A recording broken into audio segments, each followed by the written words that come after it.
অবাক করা ভাবে হঠাৎ করে যা দেখলাম, বাবা, কালু আর হুলু যেভাবে শুয়ে আছে দেখুন। কালু আর হুলু একদম মুখে মুখ লাগিয়ে দুজনে শুয়েছে। দুই ভাইয়ের কি ভাব, সে কি ভাব, বাবারে, বাবারে, পারি না, এই বাবা, দুই ভাই, দুই দাদা, দুই ভাই।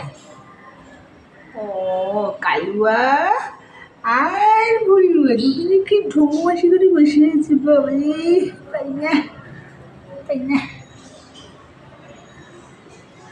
এখান থেকে ঠান্ডা হাওয়া আসছে, বাগান থেকে বৃষ্টি পড়ছে আর গাছের হাওয়া, ঠান্ডা হাওয়া, তাই দুজনে একদম জোরাজোরি করে বসে আছে। এই কারণেই ঠান্ডা ঠান্ডা লাগছে। তো তোমরা বিছানায় গিয়ে শো, তোমাদের বিছানায় গিয়ে শুয়ে পড়ো, চাদর টাদর দেওয়া আছে, ঢেকে ঢেকে আরাম করে ঘুমাও। আজ বৃষ্টি ভেজা দিন, আরাম করে ঢেকে ঘুমাও, কেমন?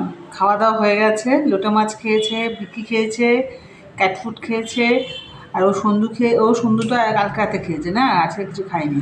ওকে, পুরো যেন মনে হচ্ছে দুজনের মুখে আঠা দিয়ে লাগানো হয়েছে, একদম মুখে দুজন আঠা দিয়ে যেন লাগানো, কেউ ছাড়া না, মানে একদম পুরো মনে হচ্ছে আঠা দিয়ে দুজনকে লাগানো হয়েছে।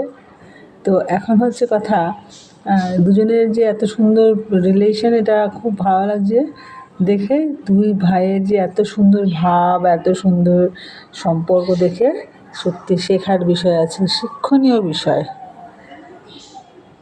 শেখার আছে। কি ঢঙের বাচ্চা না, বেশ না, ঘুমা, দিদি কয়।